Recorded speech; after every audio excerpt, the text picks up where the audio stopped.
के पद कमल वंदन करूं निरदम्ब से, जिससे न कुछ भी विघ्न हो सद्बोध के आरंभ से।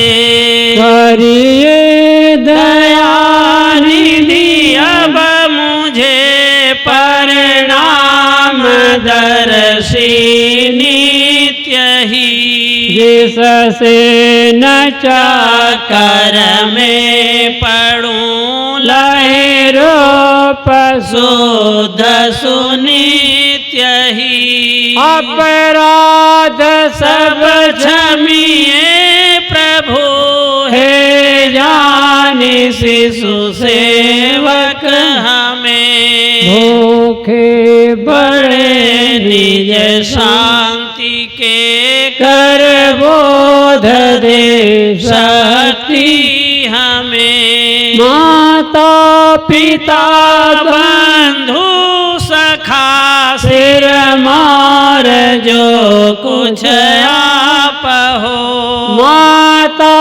पिता बंधु सखा सिर मार जो कुछ आप हो। तन मन वचन अर्पण करूं हर प्रेम के संताप हो। तन मन वचन अर्पण करूं हर प्रेम के संताप हो। बोलिए सदगुरु कबीर साहिब की जय। बोलिए सदगुरुदेव की जय। और जोर से कहो, बोलिए सदगुरुदेव की जय, संत समाज की जय। कबीर साहब हिंदू थे कि मुसलमान थे कि मानव थे, क्या थे? कबीर साहब मानव थे, मानव ही नहीं महामानव थे। संत ने संतों में शिरोमणि थे। लेकिन दुर्भाग्य कहना चाहिए हम आप लोगों के बीच निरंतर भ्रमणशील रहते हैं। कई जगह लोग पूछते रहते हैं, पूछते ही हैं क्या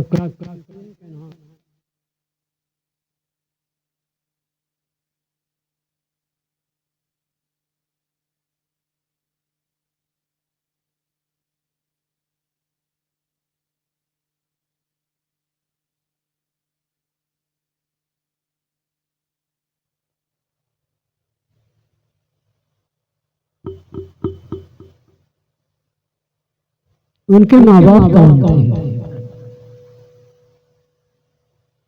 किस जाति में पैदा हुए। बहुत परेशान रहते इसके पीछे।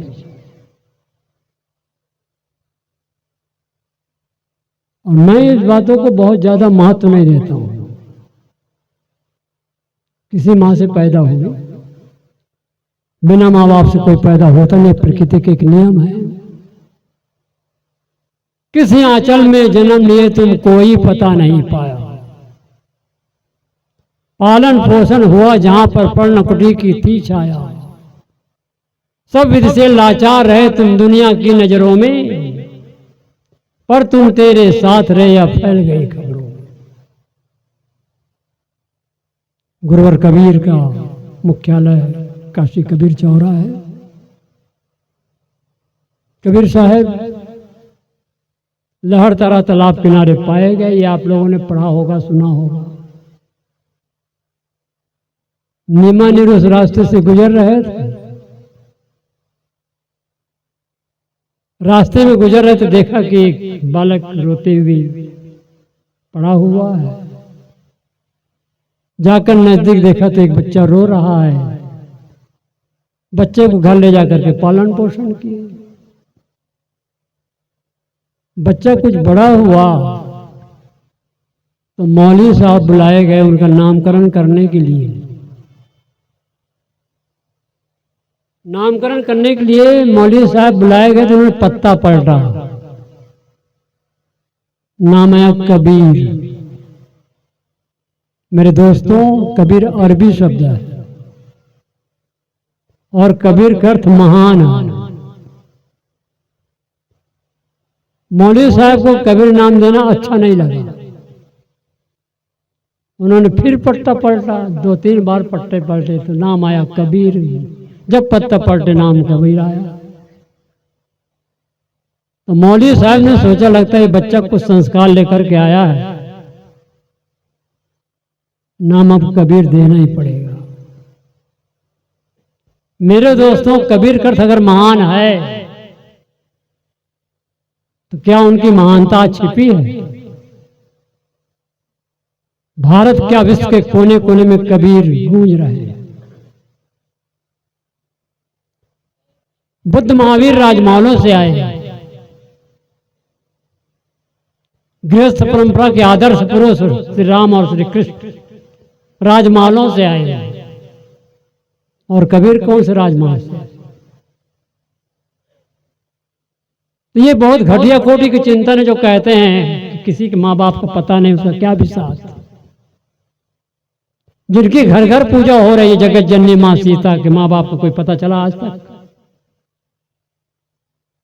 संत ईसा की माँ मरियम थी, पिता का पता चला? किसी व्यक्तिगत मूल्यांकन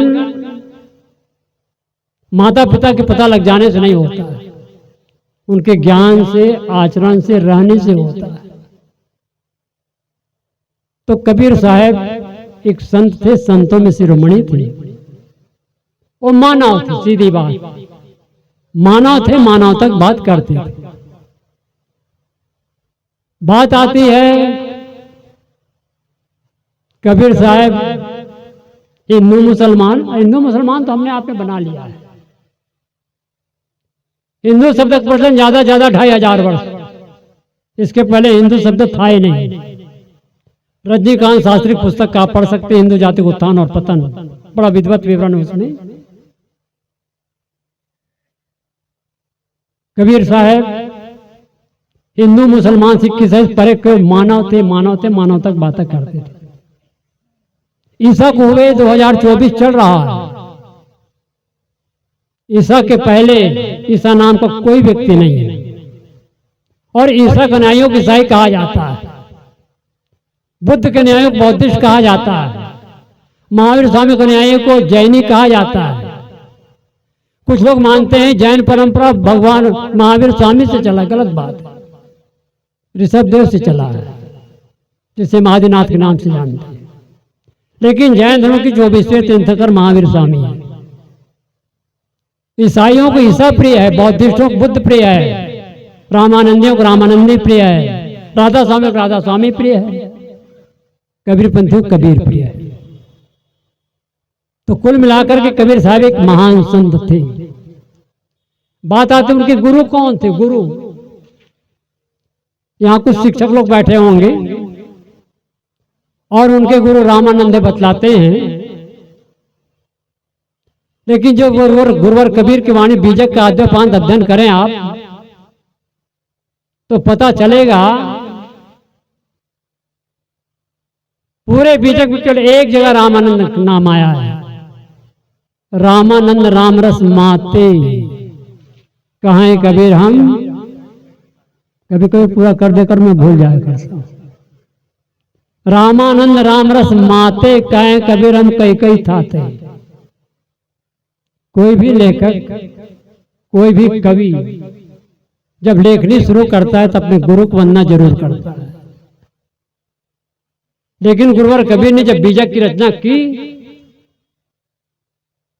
तो उन्होंने किसी गुरु को वंदना नहीं किया। उन्होंने अंतर ज्योति शब्द एक नारी हर ब्रह्मा ताके त्रिपुरारी ते तिरिय भगलिंग अनंता ते उन जाने आदि अनंता। सब बीजक पाठे लोग तो बैठे हैं यहाँ। ब्रह्मा विष्णु महेश पर कलम चलाते हैं कि वो भी आदि अंत नहीं जान सके। बीजक का पढ़िए, सारे संदेहों का सब समन हो जाएगा। कहीं पढ़ा गया बीजक कालदूत कर भागा, ये भी कहीं सुनने में आता है, मां दुर्भाग्य है। तो कबीर साहब गुरु कौन थे? कुछ ऐसे संत भी हैं को लेकर कहते हैं कि स्वामी रामानंद जी का कोई संबंध नहीं था, ऐसे भी कहने वाले हैं। लेकिन कभी कभी मेरे मन में शंका, अगर किसी प्रकार से संबंध न रहा होता, स्वामी रामानंद जी से गुरुवर कबीर का कोई संबंध न रहा होता, तो रामानंद रामरस माते क्यों कह रहे भाई? माते खंडन परक है। रामरस में तो कबीर साहब भी माते हुए थे। राम नाम भज चेत देख मन माई, राम बिना न रोयो कैसा, कहे कबीर एक राम भजे बिन बांधे जमपुर जासी। राम बहुत ही प्यारा शब्द है, भारतीय संस्कृति का राम बहुत ही प्यारा शब्द है। लेकिन जिस राम को कर्ता धर्ता परमात्मा अवतारवाद को माना, स्वामी रामानंद जी ने माना है, जिस राम कबीर साहब नहीं मानते। कबीर साहब तो उस राम की चर्चा करते हैं, उस राम का समर्थन करते हैं, उस राम के चरणों में जाने के लिए, उस राम को जपने के लिए। वो हृदय निवासी राम है जो कभी आपसे हमसे अलग हो ही नहीं सकता है। आप लोग काफी दूर दूर से आए हुए हैं सत्संग सुनने के लिए, उत्तर प्रदेश, गुजरात, राजस्थान, हरियाणा, पंजाब, दिल्ली से तमाम लोग आए हुए हैं। आप लोग अपनी आत्मा को जहां जहां से वहां छोड़ के आए क्या? आप लोग बताओ, जहां जहां से आए आप लोग आत्मा छोड़ के आए हो? छोड़ा नहीं जा सकता, छोड़ना चाहो तो भी नहीं छूटेगा। जो कभी नहीं छोड़ सकता वही आपकी आत्मा, आपका राम है। कहां ढूंढ रहे हो? सीधे साधे शब्दों को कबीर साहब प्रयोग करते हैं, मोको कहां ढूंढो बंदे, मैं तो तेरे पास हूं। पूरब दिशा हरि को बासा, पश्चिम वाला मुकामा, दिल मा खोज दिले मा खोजो, ये करे मा राम। बिल्कुल सरल सरल। तो हृदय निवासी राम। फिर ये पंक्ति याद आती मेरे गुरुवर कबीर की कि एक है काल सकल संसारा, एक नाम है जगत प्यारा। इस पंक्ति पर सबको दृष्टि जानी चाहिए। एक है काल सकल संसारा, एक नाम है जगत प्यारा।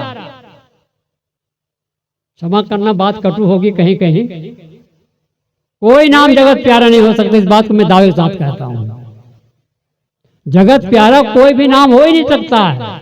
अभी मैंने कहा ईसाइयों की ईसा प्रिय है, बौद्धिस्टों को बुद्ध प्रिय है, रामानंद को राम प्रिय है, जैनियों को महावीर स्वामी प्रिय है। कबीर साहब ने एक नाम है जगत प्यारा। कौन सा नाम? राम प्यारा। वो राम जितने यहाँ बैठे हैं, नहीं बैठे हैं, सबके घर में वही हमारा। अभी साहब जी जड़ चेतन बहुत लंबी व्याख्या कर रहे थे, कोई मिल गए होंगे इनके सत्संगी लोग, माथा चाटने वाले अद्भुत लोग मिल जाते हैं कभी कभी।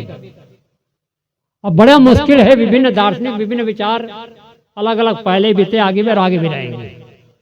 कुछ लोग तो आत्मा परमात्मा नाम सुनना ही नहीं चाहते। आत्मा नाम कोई चीजें नहीं है, ब्रह्म नाम कोई चीजें नहीं है, परमात्मा नाम कोई भगवान कुछ नहीं। और कुछ लोग कहते हैं नहीं, जड़ जगत नहीं, सब जगह परमात्मा ही परमात्मा, भगवान है भगवान है। जब यहीं पर गुरुवर कबीर की विशेष रूप से हम याद करते हैं, जिन बातों को गुरुवर कबीर से पहले महर्षि कपिल ने सांख्य दर्शन में किया, प्रकृति पुरुष का चिंतन, वही गीता में आया, प्रकृति पुरुषम च विद्याधि भाव। प्रकृति पुरुष सदा से है, पहले भी था, आज भी और आगे भी रहेगा। प्रकृति जगत है क्या? जो देखने सुनने चखने भोगने माते हो, प्रकृति जगत। जो भी देखने सुनने चखने भोगने माते हो, प्रकृति जगत है। आंख से देखेंगे रूप का विषय होगा, कान से सुनेंगे शब्द का विषय होगा, जीभ से चखेंगे रस का विषय होगा, त्वचा स्पर्श का विषय होगा, नाक से सुनेंगे गंध का विषय होगा। तो शब्द स्पर्श रूप रस गंध का विषय है, जड़ चीज। लेकिन आंख से देखा कौन, कान से सुना कौन, जीभ से चखा कौन? ये माइक कभी कह सकता, मैं माइक कह सकता है? दिमाग लगा। इन सारे वस्तुओं के नाम पर हम करते हैं। मोबाइल है, घड़ी है, टॉर्च है, रेडियो है, पंखा है, मोबाइल है, सारे वास्तु का नामकरण भी हम करते हैं। समझ नहीं हो पाती प्रकृति जगत कुछ है ये नहीं, प्रकृति जगत है क्या? लेकिन प्रकृति जगत मूल्यांकन हम और आप करते हैं। और जिससे परिचित होना चाहिए, ध्यान दीजिए, सत्संग में बैठे हैं आप लोग, जिससे परिचित होना, उससे परिचित हो ही नहीं पाते हम लोग। हम तो उससे परिचित होते हैं जिसका जन्म होता मृत्यु होती है। कोई व्यक्ति बता सकता है कि जन्म के बाद मृत्यु नहीं होगी कभी? अगर जन्म हो तो मृत्यु होगी। हम और आप मृत्यु के निकट शरीर जा रहा है, जन्म हुआ तो मृत्यु होगी, पक्की बात। लेकिन ना जन्म होता मृत्यु होती है, वो आपकी आत्मा है।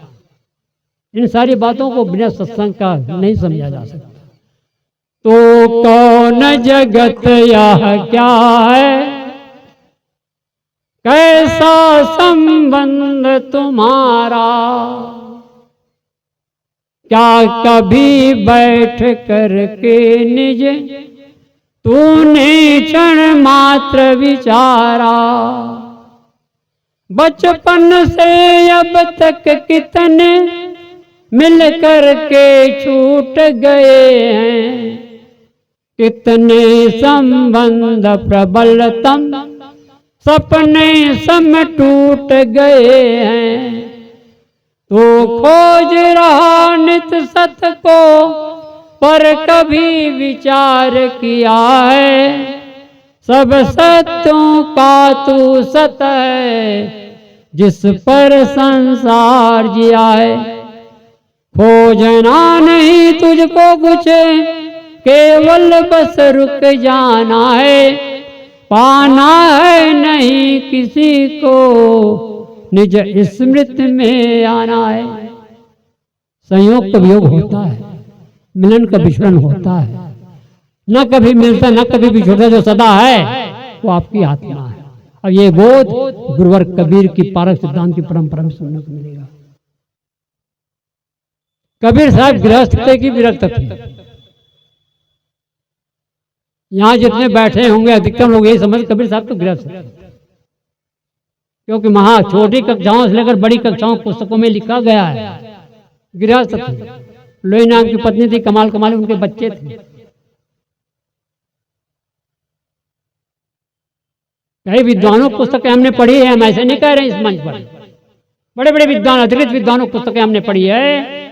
कबीर गृहस्थ थे, घर गृहस्थी में रहकर उन्होंने साधना काम किया है, वो इसलिए साधु हो गए। ऐसी बात नहीं। कबीर साहब बाल ब्रह्मचारी विरक्त संत थे, इसको मैं बहुत सूझबूझ से कह रहा हूं। काशी कबीर कौरा जो गए होंगे, गुरुवर कबीर के बाद श्रुत गोपाल साहब, उसके बाद कई विरक्त संत हुए, आज भी विरक्त संत हैं वहां। और कबीर के जो साधक, कबीर के नहीं जितने कबीरपंथी भक्त हैं, खासकर भक्तों को नहीं कह सकता, लेकिन खासकर संत आश्रम जितने हैं, सब के सब कबीर साहब बाल ब्रह्मचारी विरक्त संत मानते थे।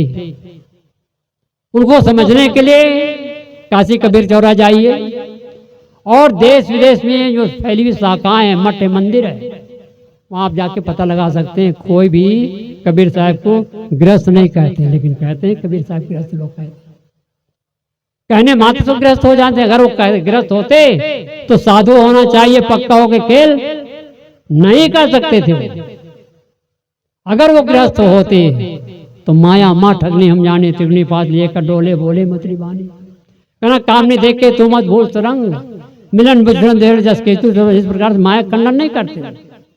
वे बाल ब्रह्मचारी विरक्त संत थे, उनका साधु होना चाहिए पक्का हो के फिर विरक्त संत थे।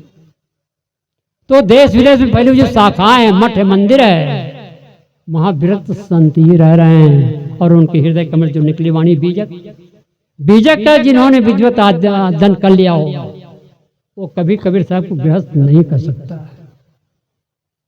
तो मैं कह रहा था कबीर साहब बाल ब्रह्मचारी विरक्त संत थे। कबीर साहब गुरु रामानंद उनके सम विवेक उनका गुरु थे। याद आती काशी छोड़कर मगहर क्यों गए, इस विषय पर भी थोड़ा सुन लीजिए आप। मगहर मरे सो गधा होए, भल पड़ती तो राम सुख होए। क्या काशी का मगहर उसर जो पर हृदय राम बसे मोरा, जो काशी तन तजे कबीर तो रामई को कौन नहीं हो रहा। बौद्धिस्टों का प्रचार प्रसार बढ़ता चला जा रहा था, पंडितों की पोथा पत्ते धरती चली जा रही थी। तो वहां बात फैलाई दी गई कि मगहर मरे सो गधा हो, बड़ी भ्रांति फैली हुई है। क्या नाम साहब मगहर के बेटा कैसे, अरे मगहर के जो बेद, हाँ क्या नाम उनका हो, हैं? बिजली का वीर बिजली खां, बिजली, हाँ बिजली खां, बिजली खां जाकर के कबीर साहब से निवेदन के साहब जी बड़ी भ्रांति फैली हुई है कि मगर मरे सो गधा हो, बड़ा भ्रांति फैली हुई है, आपके चले जाने से भ्रांति दूर हो जाएगी, आप चले। लेकिन कैसी बात करते हो, जो साधना पथ में है, साधना करते करते पूर्ण परिपक्व पहुंच जाएंगे तो गधा कैसे हो जाएगा? बड़ी भ्रांति फैली हुई, भ्रांति को दूर करने की दृष्टि से काशी छोड़कर मगहर जब गए कबीर साहब, तो पंडित लोग आगे कहे साहब जी काशी मरने से मुक्ति होती, हम लोग मानते काशी छोड़ मगहर चले जा रहे हो, मगहर छोड़ काशी छोड़ मगहर चले जा रहे हो, आप भोले, मैं नहीं भोला हूं, आप लोग भोले हुए हो। लोगा तुम ही मत के भोरा, जो पानी पानी मिली तो इधर मिला कबीरा, जो मैथिल को साचा व्यास तो हर महाराज मगर प्यास, मगर मरे मरे नहीं पावे, अंते मरे तो राम ल जावे, मगर मरे सो गधा होए, बल पड़ती तो राम सुख होए, क्या काशी क्या मगर हो सर जो पैर दे राम बसे मोरा, जो काशी कौन कबीरा तो राम ही को कौन हो, काशी मरने से अगर मुक्त है तो काम की क्या विशेषता है? जो साधना सिद्ध पुरुष है, कल्याण का काम जो कर जो कहीं भी शरीर छूटे मुक्त होगा, तो मैं काशी में चाहे जरूर चाहे मगर में चलूँ। तो उन भ्रांति को तोड़ने के लिए गुरुवर कबीर काशी छोड़कर मगहर चले गए। और जहां तक भारत का विश्व के दुनिया के इतिहास में आप देखिए, एक तरफ मजार है, एक बड़ा मंदिर समाधि, जो भी गए देखे होंगे आप, और किसी महापुरुष है को हिंदुओं को तुरुकावे एक जिम्मे पर रही है। हिंदू मुस्लिम की एकता के लिए जो नारा गुरुवर कबीर ने लगाया है कि और नजर नहीं आ जाता है, हालांकि मानव के एक दूसरे से कहा गया है। तो गुरुवर कबीर ने जो संदेश दिया शुद्ध मानवतावाद के विचार हमें और आपको ग्रहण करना चाहिए। मैं निवेदन किया आपके समझ, कबीर साहब एक संतों में शिरोमणि थे, न वो हिंदू थे न मुसलमान थे, शुद्ध मानव थे। मानुष तेरा गुण बड़ा, मानव से बढ़कर कोई हो भी नहीं सकता है। जात पात के विषय में, जात पात तो हमने आपने बनाया है, जात पात के सौंदर्य छोड़ो, शुद्ध मानवतावादी विचार करो। और गुरु के विषय में भी जो कह रहा था, उनका विवेक, उनका स्वयं विवेक उनका गुरु था, उनका आत्मस्थित उनका गुरु था। कई संतों के संग साथ उन्होंने किया, संत महापुरुषों के संघर्ष करते करते, सत्संग करते करते जो उन्होंने अनुभूत की, वो है पारक सिद्धांत। कोई मुझसे पूछे कि कबीर साहब क्या सिद्धांत है, तो मैं तो एक ही वाक्य में कहता हूँ, गुरुवर कबीर का पारक सिद्धांत। बोल मिटाए गुरु मिले पार की, पारक दे लखाई, कहे कबीर बोल की औसत पारक सबकी बाई। पारक बिन परचने बिन सत्संग न ज्ञान। 2001 में जब मैं दक्षिण भारत घूमने गया था तो लौट रहा था, एक आश्रम में रुका था। अब 2 दिन रुका, तीसरे दिन जा रहा हूँ बॉम्बे के लिए, यात्रा निकल रहा हूँ स्टेशन जाने के लिए। एक महिला आई, वो कहती मुझसे, कहीं साहब एक प्रश्न है। मगर क्या प्रश्न है? बोलो। बड़ा व्यंग्यात्मक है, वो हाथ ऐसे करते कहती है, ये पारक क्या बला है? फिर कह दो अभिलाष साहब की बपौती क्या ऐसा कहे? मैं बड़ा बुरा लगा भाई, हमें बड़ा अटपट लगा कि कहने का तरीका उनका अच्छा है। तो मैंने कहा मैडम यू आर क्वालिफाइड, आप पढ़े लिखे समझदार हैं, लेकिन आपको बोलने का तरीका बढ़िया नहीं है। लेकिन क्या हो गया? अरे अभिलाष साहब ने आपकी भी बपौती, मेरी बपौती, सबकी बपौती है। लेकिन ये कैसे? जब किसी दुकान में कोई सौदा लेने जाते हो, दैनिक जीवन से संबंधित कोई पदार्थ, कोई वस्तु खरीदने के लिए दुकान में जाते हो, तो क्या दुकानदार जैसा कहता है मान लेती हो? नहीं, जांच पड़ताल करते हो, छानबीन करते हो, वस्तु सही है कि नहीं। और जब तक सही नहीं जाता तब तक मैं नहीं लेता हूँ। तो मैंने कहा ये जो खोजने की शक्ति है, जांच पड़ताल करने की, ये कहाँ से आ गया आपको? क्या आपके माता पिता ने आपको समझाया बुझाया था? आपके किसी गुरु पीर ने समझाया बुझाया था? आपकी स्वतः की शक्ति, स्वतः की शक्ति को जागृत करने की शक्ति को ही पारक कहा जाता है। इसलिए गुरुवर कबीर ने संदेश दिया, बोल मिटे गुरु मिले पार की, पारक दे लखाई, कहें कबीर भूल की औसत पारक सबकी भाई। पारक बिन परचने बिन सत्संग ज्ञान। कोई अगर मुझसे पूछे गुरुवर कबीर क्या सिद्धांत है, तो मैं एक ही वक्त में उसका उत्तर देता हूँ, गुरुवर कबीर पारक सिद्धांत पारक। तो यहाँ जितने पारक समाज बैठे हैं, विभिन्न मत पंथ विचार वाले भी यहाँ बैठे हुए हैं, लेकिन मुख्य रूप से गुरुवर कबीर का पारक सिद्धांत की गद्दी है। और मैं तो लाख लाख प्रणाम करता हूँ गुरुवर श्री राम सूरत साहब जी को। उनका मनोबल कितना ऊंचा था, कितना महान था। अयोध्या जैसे नगरी रामानंद की रूप में इन सगुणवादियों के बीच में गुरुवर कबीर का पारक सिद्धांत का झंडा उन्होंने गाड़ा। जैनपुर कबीर जिस कार्यक्रम में आप आए, तो गुरुवर श्री राम सूरत साहब को बहुत बड़ा उपकार मानते हैं। समय भी काफ़ी हो चुका है और काफ़ी देर से आप सब बैठे हुए हैं। तो परम पूज्य गुरुदेव श्री अबलास साहेब जी कबीर की प्रशंसा जो कविता प्रस्तुत करता हूँ। जब धर्म जाति को लेकर मानव मानव जब सब ध्यान से सुनिए। जब धर्म जाति को लेकर मानव मानव जलता था, मैं बड़ा नीच तू कहकर यह आर्य का ये गलता था। आदर्श आर्य मुनियों के टूटी माला संविखरे, पाखंड दंभ उत्पीड़न हिंसा विलास थे निकरे। भारत टुकड़ों में बटकर उसकी होली जलती थी, मानवता दीन दलित थी, मिथ्या हंसा पलती थी। मैं आस्तिक तू नास्तिक है, मैं दीनदार तो काफर, अपने हरफों में सबको इल्हाम गर्वता आभर। योगी दरवेश से बड़ा सन्यासी और विरागी, सब थे विवाद में लिपटे, सब थे अहंकार के रागी। ऐसी संक्रमण समय में सम्राट संत क्या है, मानव को मानवता का वे निर्मल पाठ पढ़ाए। वर्गहीन मानवता मुखरित उनकी वाणी में, निष्पक्ष ज्ञान की प्रज्ञा है उदित हुई ज्ञानी में। उनका अपना नहीं कोई इसलिए सभी अपने थे, माया निर्लिप्त निराले जागृत में ना सपने थे। ये राम रहीम के झगड़े उनको थे सदा खटकते, जिनको ले हिंदू मुस्लिम आपस में रहे चटकते। वेदों में और किताबों में राम रहीम नहीं है, ना है आकाश के ऊपर ना तो पाताल में है। काजी पंडित सुन लो जो राम रहीम तुम्हारे घट घट में बोल रहे हैं, इनको दुख मत दो प्यारे। दिल दया राम को तज कर संध्या नमाज खाली है, प्राणी से वैर बनाकर ईश्वर पूजा जाली है।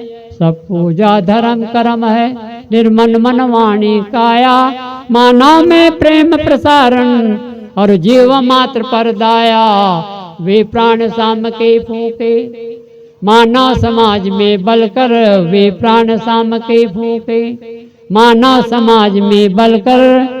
अब भी जग सुधर सकेगा ऐसे ही पथ पर चलकर, अब भी जग सुधर सकेगा ऐसे ही पथ पर चलकर। बोले सब कबीर साहेब की जय। बड़ी शालीन और शिष्टता का परिचय देते हुए शांत वातावरण बना करके आप लोगों ने हमारे संत गुरुजनों की वाणी का पान किया। बहुत बहुत प्रशंसा के पात्र हैं और हम आप सबका आभार मानते हैं। काफ़ी देर हो चुका सत्संग करते करते। बहुत बहुत शुभकामनाएं आप सबको। साहेब बंदगी।